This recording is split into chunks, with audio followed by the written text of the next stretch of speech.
Depuis tout petit, Aurélien Collin fait du football. Comme tous les joueurs, il a espéré devenir une star planétaire, qu'on parle de lui dans les journaux.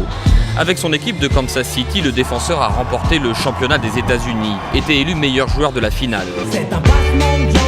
Tu signes des autographes, tu passes à la télé, tu rentres dans un endroit, les gens ils te regardent, tu te sens comme le roi du monde. J'ai vécu quasiment toute ma liste et normalement je devrais être heureux, accompli, et non. Chaque jour, chaque matin, je me réveille avec quelque chose à l'intérieur de moi, un vide. Joe il m'a vraiment dit, écoute c'est simple, peu importe ce que tu fais sur terre, la coupe, le championnat que tu vas gagner, tu vas jamais atteindre ce bonheur absolu si c'est pas avec moi. Aujourd'hui, mon bonheur n'est plus défini par mes performances sur le terrain, mais je suis comblé. En vérité, je vous le dis.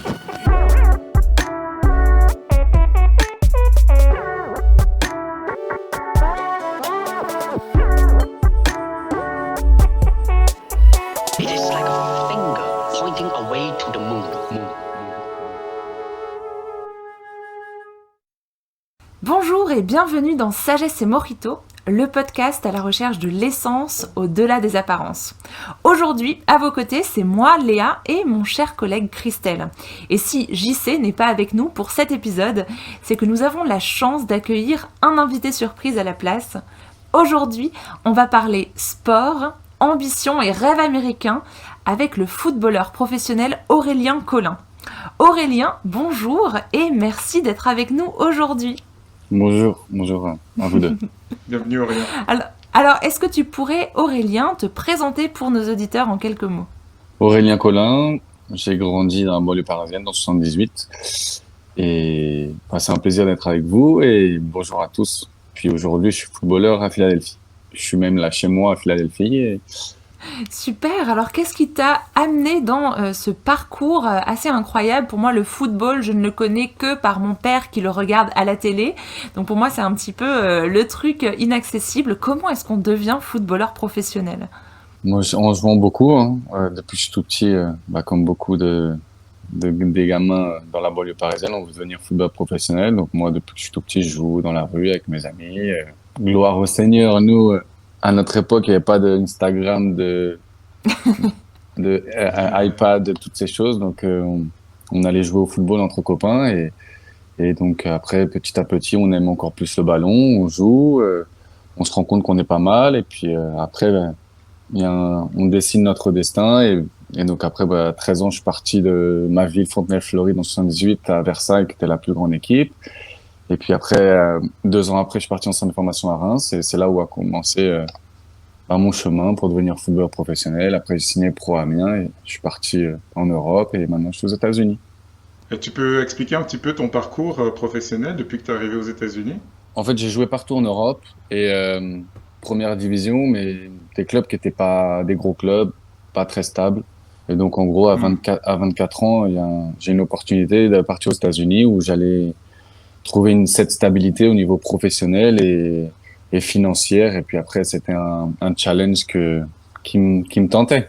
Les États-Unis, c'est quelque chose que le rêve américain, comme tu as dit, Léa, c'est quelque chose que je rêvais depuis que j'étais tout petit. Donc, beaucoup de choses ont fait que j'ai trouvé cette opportunité comme un cadeau du ciel. Donc, je suis parti aux États-Unis et j'ai commencé à Kansas City, 4 ans. Après, j'ai fait 1 an et demi à Orlando, 3 saisons à Red Bull, et là, ça fait 2 saisons que je suis à Philadelphie. Ouais, je me demande, je suis curieux de savoir comment c'est, parce que c'est vrai que les États-Unis, à la base, sont pas connus comme une grande nation du foot. Ces 10-15 dernières années, quand même, il y a eu du progrès. Comment c'était pour toi, pour ton évolution professionnelle ? Est-ce que tu as été bien encadré ? À quoi ça ressemble ? Parce que j'imagine que la scène du foot aux États-Unis est un petit peu différente de l'Europe. Bien sûr, c'est pas le sport qui est le plus populaire. Après, j'ai reçu cette opportunité, les entraîneurs de Kansas City, le head coach et l'assistant, ils sont venus me voir au Portugal.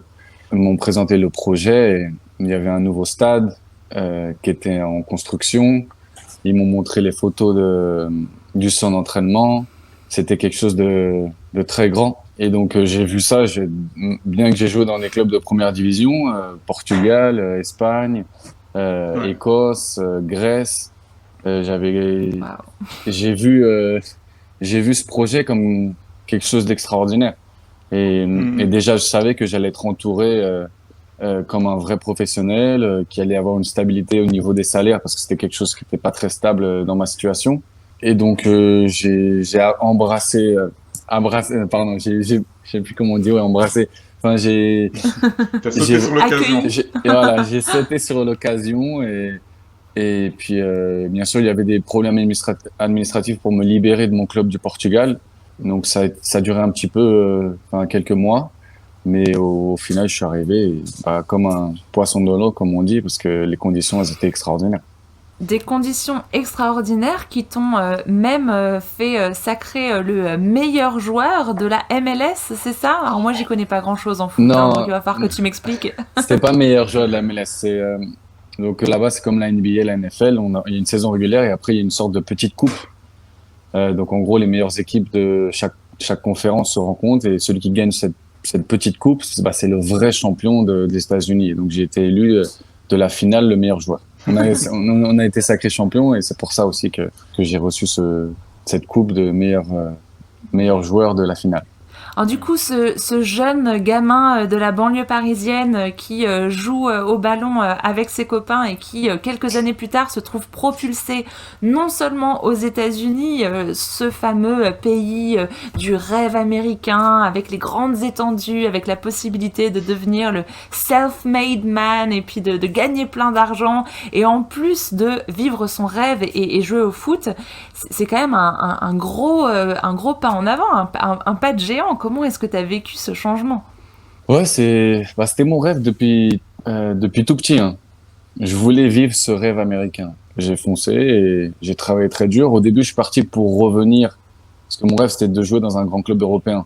Ben, je joue en première division, mais je joue contre des grands clubs, mais jamais j'ai joué pour un grand club. Donc je suis parti pour bien travailler dur, comme les conditions étaient très bonnes, et essayer de revenir. Et au final, je suis pas revenu parce que j'ai jamais eu cette opportunité que j'attendais. Et puis je me plais énormément ici. Bien que ce soit pas le sport numéro un, l'impact quand même sur la société, il est très grand. Et bah, je suis resté ici et puis très content. Donc on peut dire que tu t'es vraiment accompli et puis tu as eu tout ce que tu rêvais d'avoir. Donc est-ce que c'est ça le secret du bonheur? Tu as travaillé dur, tu as atteint ton rêve et puis tu as été un homme comblé? Pour combler, non, parce que c'est ça aussi une de mes histoires des États-Unis. C'est là où bah, la plus grande chose de ma vie s'est passée parce que c'est là où j'ai donné ma vie à Dieu. Mais j'ai continué cette utopie, ce rêve qui me disait que si j'allais avoir de l'argent, j'allais avoir une situation stable, j'allais gagner des titres, j'allais être heureux. Et puis, je me suis rendu compte que c'était un faux rêve, que la société m'avait mis des choses dans la tête qui étaient fausses et j'ai dû gagner encore plus d'argent, de la notoriété, des titres, de la reconnaissance personnelle, pour me rendre compte que quoi qu'il arrive, peu importe ce que j'accomplissais, ça allait jamais me donner le bonheur. Et donc c'est pour ça aussi que les États-Unis, c'est un pays très spécial parce que grâce à ce rêve américain, je me suis vraiment rendu compte que c'était un mensonge et le seul bonheur, on pouvait l'avoir avec Dieu, mais n'importe quel accomplissement terrestriel ne pouvait pas nous donner ce plaisir éternel. Un mensonge, Wow. c'est quand même une grosse affirmation. C'est vrai que ça va à l'encontre de ce on entend d'habitude, surtout aux États-Unis. Bah, comme toi, nous tous, on a grandi avec les séries, Exactement. puis aussi ouais, toutes les compétitions, la NBA, et puis même dans ton cas, la MLS, c'est quand même un grand niveau, c'est une compétition quand même assez connue. Et puis, j'ai lu que en décembre 2013, tu étais à la finale, t'as marqué des buts. Enfin, et on n'arrive pas à ce niveau sans avoir rien fait. T'as quand même bossé. C'est tout un trajet. Et tu dis que c'est un mensonge de penser que ben, c'est ça dans la vie qu'il faut poursuivre. C'est un mensonge parce que la société, le monde, te dit que si tu réussis, tu vas être heureux. Et cette finale, cette nuit où on a été sacré champion, bah, c'était en gros, bah, c'est le pic de ma carrière. Et je suis rentré chez moi et j'étais pas heureux. Bon, j'ai témoigné plusieurs fois sur en gros, c'est cette nuit qui a été mon déclic par rapport à où j'ai vraiment commencé à changer ma vie. Et puis, je me suis rendu compte que quoi qu'il arrive, même si j'allais gagner ou être MVP, j'allais pas être heureux parce que si je vivais pour moi ou pour mon idole qui était le football, jamais je pourrais être accompli. Ce vide que j'avais à l'intérieur, je pensais que en étant champion, ça allait se remplir et je me suis rendu compte petit à petit, avant ce pic, que rien ne pouvait le remplir. Et donc c'est là où à partir de cette finale, j'ai commencé à vivre pour Dieu, ouais, et à changer complètement ma vie. Après, je suis pas en train de dire que le football c'est mauvais, l'argent c'est mauvais, pas du tout. C'est juste que si c'est des choses qui sont mises au-dessus de Dieu, c'est des choses qui sont mauvaises. Et donc, en gros, c'est là où j'ai vraiment viré ma vie. J'ai dit, ouais, je vais vivre pour Dieu et après, je vais continuer le football, mais je vais plus vivre pour moi ou pour ma gloire. Je vais vivre pour sa gloire à lui. Et c'est là où j'ai commencé à changer ma vie. Après, je restais et même je travaillais encore plus pour être un véhicule de son amour, pour que les gens ils disent pas que ouais, maintenant il est chrétien et la vie est belle parce qu'il sait qu'il a reçu cette grâce de Dieu et donc j'ai la vie éternelle et donc je vais plus travailler. Non, au contraire. Ouais, c'est quelque chose que je voulais vraiment montrer. Non, j'ai la vie éternelle, je sais que je vais aller au paradis mais je vais continuer à travailler encore plus pour que je sois un exemple pour le monde et donc c'est là où vraiment à partir de cette nuit où j'ai changé ma vie. Donc tu dirais que c'est ta motivation à vivre ta foi qui t'a donné une motivation encore plus grande pour vivre le sport. Ouais, en fait c'est vraiment changer pour qui je jouais parce que tout était autour de moi et après petit à petit je me suis rendu compte que si je continuais ça ça allait dans une très mauvaise direction parce qu'en fait le moi, ouais, si je joue bien au football, je vais être content. Si je joue pas bien au football, je vais pas être content. Je veux des femmes, je veux de l'argent, je veux ça. Toujours je veux. Le jeu. Et après, j'ai vraiment changé où là, j'ai dit, ouais, je joue pour lui. Tout est pour lui. Par rapport aux femmes, au sexe, à l'argent, je vais vraiment apprendre qu'est-ce que je dois faire pour bien utiliser ça pour sa gloire. Et c'était vraiment ça qui a changé. Après, ça a été un processus long quand même, parce j'avais vécu pendant 25 ans, même plus, 28 ans, 27 ans, avec une perception complètement différente. Et donc après, ça a été quelque chose où j'ai dû beaucoup travailler, beaucoup de prières, et je me bats encore tous les jours contre cette chair d'avant. Mais quand j'ai vraiment compris ce que Jésus a fait pour moi, ça a été un turnover, comme on dit. J'ai vraiment commencé à vivre pour lui et puis pour moi. Merci pour ce partage. Ça me rend vraiment curieux ce que tu dis. Et ce serait bien que tu nous partages un petit peu plus ce que ça veut dire vivre pour Jésus. Mais avant ça, je voudrais quand même te poser une question parce que on pourrait quand même se demander si parce que tu as témoigné du travail, toute l'énergie que tu as investi pour arriver là où tu en es maintenant et que tu continues à bosser. Mais est-ce qu'on pourrait pas dire que maintenant que tu es concentré sur Jésus, tu es un peu moins concentré sur ton sport, sur ton boulot? Est-ce que c'est pas un peu une distraction? Je pense qu'il y a des gens qui pourraient dire ça, que ouais, c'est bien, tu peux croire en Dieu, c'est très bien, mais concentre-toi sur ton sport, tu iras plus loin. C'est ça. Des gens qui pourraient dire maintenant il a le temps de faire des podcasts pour Sagesse et Morito, du coup il est un petit peu moins à s'entraîner sur le terrain. C'est plus ou moins le point que je voulais approfondir, c'est par rapport au fait que quand on sait ce que Jésus il a fait pour nous et on sait que cette grâce gratuite qu'on a reçue, on n'a plus besoin de travailler. Après, on va rentrer un petit peu dans le vif du sujet où au début que je me suis rapproché de Dieu, je pensais que par mes œuvres, j'allais être sauvé. Après, j'ai vraiment compris que avec sa grâce, j'étais sauvé. Et donc, j'ai pu vraiment travailler pour avoir l'approbation de Dieu. J'ai travaillé par conséquence de l'amour que j'avais reçu. Et donc, par conséquence de cette grâce, je voulais travailler dur pour être un très bon exemple. Je voulais pas travailler pour avoir cette vie éternelle, parce que c'est ça aussi que chez nous, chez les chrétiens, il y a beaucoup de choses qu'on comprend pas par rapport à ça, qu'on ne peut pas être sauvé par les œuvres, mais on est sauvé par le salut, par la grâce, par ce que Jésus a fait pour nous sur la croix. En fait, c'était ça où j'ai aussi eu un temps d'adaptation, un temps où je devais vraiment comprendre qu'est-ce que le message de Jésus-Christ, pourquoi il était parti, pourquoi il était allé à la croix. Et ça a été aussi un temps d'adaptation, mais d'améliorer mon quotidien, parce que vraiment au début je commençais à aller à l'église 2-3 fois par jour, j'exagère, mais j'allais à 8h le matin avant l'entraînement. J'allais à l'entraînement et le soir parce que le matin j'allais voir le prêtre et l'après-midi voir un pasteur. Et enfin, c'est pour ça que double dose d'église. Ouais, double dose. Mais ça c'était quelque chose qui a duré quand même pas mal de temps et petit à petit je me suis un petit peu éloigné de cette folie que je voulais travailler pour avoir cette approbation et je suis allé dans les Écritures et j'ai prié et j'ai eu des amis très proches qui m'ont aussi guidé, parce que c'est ça aussi très important d'être bien entouré.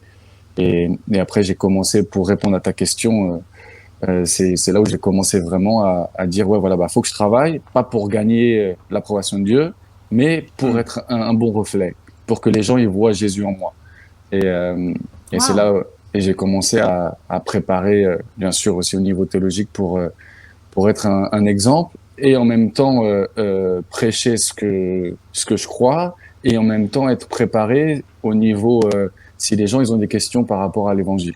Donc c'est là où j'ai aussi commencé à étudier la Bible, parce que on est obligé d'étudier la Bible et même d'approfondir, et donc je résume des 4-5 ans, mais c'est ça ce qui s'est passé en gros, et donc beaucoup de hauts et des bas aussi, parce que de temps en temps je comprenais pas, de temps en temps j'étais frustré, mais bon, la marche d'un chrétien.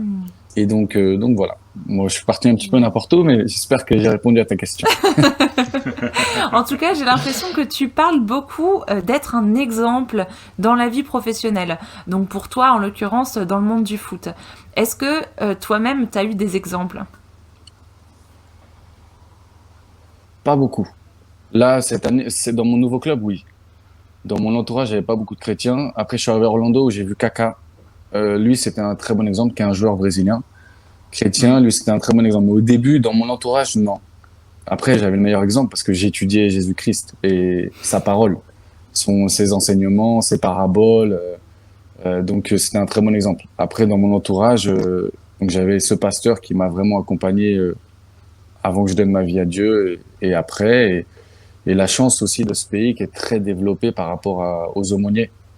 Et où chaque club a un pasteur. Et ça aide beaucoup. Donc non, j'ai eu beaucoup de chance. Les États-Unis m'ont vraiment aidé dans déjà ma marche avec Christ et mon rapprochement à Christ. Et donc bien sûr, après j'ai compris vraiment le message de l'Évangile, la bonne nouvelle, et je voulais être un exemple. Après, même quand je faisais des fautes, je voulais aussi être un exemple, parce que je voulais pas montrer cette perfection idéal que certaines églises veulent montrer. Non, au contraire, je suis pas parfait, je suis malade, et c'est pour ça que je reconnais que j'ai besoin de Christ, parce que Christ, il est pas venu pour les gens parfaits, hein, comme il dit, il est venu pour les malades, et j'ai besoin de lui, et tous les jours, c'est un combat, et je veux marcher dans son chemin, et si je me trompe, je me repente, je demande pardon, et j'essaie de continuer tout en avançant. Et c'était ce type d'exemple que je voulais vraiment montrer. Et c'est pour ça que les plus gros témoignages, le plus gros message de Christ que j'ai eu, c'est quand je jouais pas titulaire. Et c'est là où ma réaction d'avant, quand j'étais un footballeur qui suivait pas Christ, et l'après, les gens, ils ont beaucoup vu. Et gloire au Seigneur. Il y a des gens qui ont donné leur vie à Christ grâce à son exemple à travers de moi dans les moments très difficiles. Et bien que j'ai été sauvé dans un moment de terrestre De très gloire. en haut. C'est dans les moments où j'étais pas bien, où je pense que Dieu il m'a beaucoup utilisé. Donc voilà. En tout cas, j'ai l'impression Je- qu'il y a un vrai contraste avec cette gloire et cet esprit de performance qui est très très très présent dans le milieu du foot et cette apologie de l'humilité que tu fais en disant bah, finalement les fois où j'ai le mieux été un exemple pour les gens, un encouragement et un soutien, c'est justement dans mes défis, dans mes combats, dans mes luttes et dans mes problèmes. Non, mais, ah ouais, ouais, c'est exactement. Après, faut utiliser tout ce qui se passe pour le bien, hein, comme c'est écrit. Et donc, dans les bons moments, bon, faut se contenter de peu et de beaucoup. Et donc, dans les moments où, bah, comme en ce moment, je suis dans la fin de ma carrière, je suis pas du tout l'étoile, je suis pas du tout, je suis pas titulaire, mais faut être un très bon exemple de Christ. Et dans les moments où on est en haut aussi, et donc j'ai beaucoup appris, je suis devenu beaucoup plus humble grâce à Christ, dans les bons moments et dans les mauvais moments. Et après, c'est une marche. Et le plus important pour moi, c'est vraiment tous les jours de me rapprocher en plus de Christ, d'apprendre encore plus de lui. Et c'est ça que j'essaye de respecter tous les jours, depuis que j'ai commencé à marcher avec lui. Parmi ceux qui écoutent Sagesse et Morito, il y a beaucoup de gens qui sont, on va dire, en début de carrière, des jeunes professionnels qui ont des ambitions pour eux-mêmes, pour progresser, peut-être une vision pour faire du bien autour d'eux. Et il arrive des moments où on se dit, ah ben, je peux avoir un impact autour de moi. Et là, tu nous as partagé un petit peu comment ton cheminement t'a amené là où tu es maintenant au sommet et vers la fin de ta carrière en tant que footballeur professionnel. Si tu avais devant toi un jeune qui a des ambitions, ou une jeune qui a des ambitions, euh, dont- qui a envie d'avoir un impact autour de lui ou autour d'elle en tant que professionnel et qui se dit comme toi tu as dit que tu te disais il y a peut-être 10 ans, je vais bosser, je vais faire de mon mieux, je vais atteindre le sommet et c'est ça la meilleure manière. Qu'est-ce que tu lui dirais si cette personne était assise dans ton salon, la fidèle Delphi? Qu'est-ce que tu lui dirais d'avoir comme priorité pour l'avenir? C'est une très bonne question. On a notre chemin et comme je disais, Dieu, il utilise tout pour sa gloire. Moi, si j'avais eu la chance que quelqu'un, à mes 18 ans, 19 ans, quand j'ai signé pro, qu'allait me dire, ouais, étudie ta Bible, lis ta Bible. C'est pas un livre comme n'importe quel livre, tu le lis, faut vraiment aller dedans, entoure-toi. Et comme on appelle ça, c'est le livre de la vie. Si on veut apprendre à vivre, faut aller dans notre Bible. Mais après, dans notre Bible, qu'est-ce que ça veut dire? Parce que moi, je m'en rappelle, il y avait le prêtre, il me disait, ouais, lis ta Bible. Ok, je lisais ma Bible, je voyais des histoires de meurtres, euh, des histoires de colère, qu'est-ce Ouais. que Christ sur la croix. En fait, je connaissais pas. Faut vraiment on revienne à cet enseignement chrétien et aussi à le comprendre, à le vulgariser, parce que c'est ça le plus important, de vraiment comprendre le message. Et moi, c'est ça que je ferais. Parce qu'en fait, pourquoi tu travailles tous les jours? Pourquoi tu te bats? Pourquoi tu vis?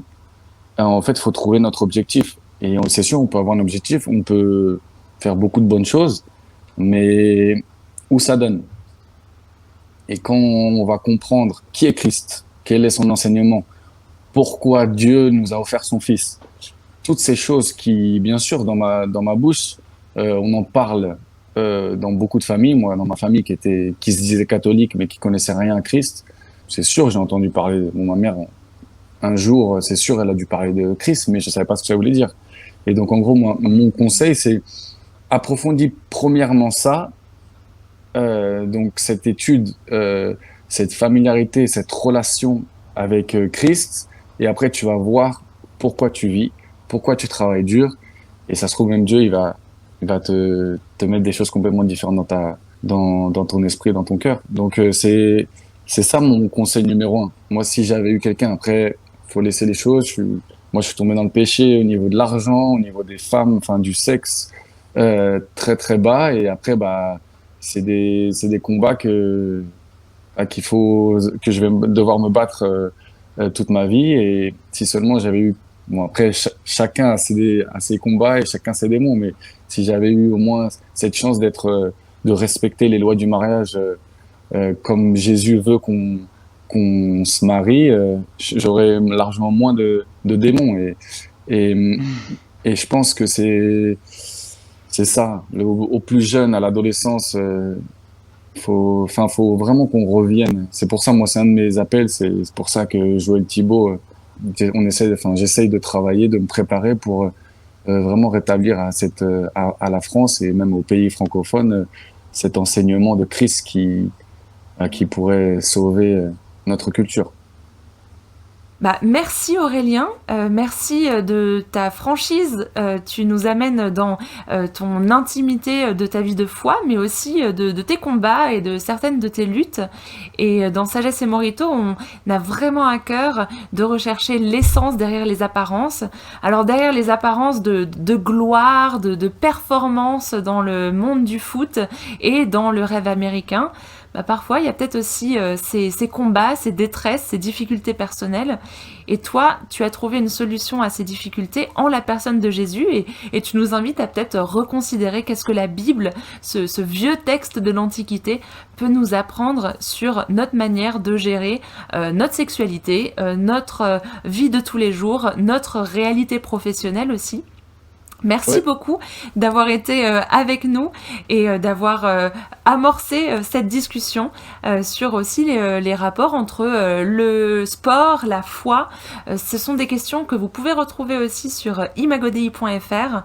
On a tout un tas d'articles à ce sujet, notamment par Joël Thibaut que Aurélien a mentionné et qui fait aussi l'objet d'un autre épisode de Sagesse et Morito. Alors, chers auditeurs, chères auditrices, n'hésitez pas à commenter, à partager et à contribuer à la discussion avec nous. C'était Sagesse et Morito. Merci Aurélien. Un plaisir. It is like a finger pointing away to the moon. Merci d'avoir été avec nous pour cet épisode de Sagesse et Morito. Abonnez-vous à la chaîne YouTube, retrouvez-nous sur toutes vos applis de podcast préférés et sur les réseaux sociaux. Et pour rejoindre la conversation, rendez-vous sur imagodei.fr.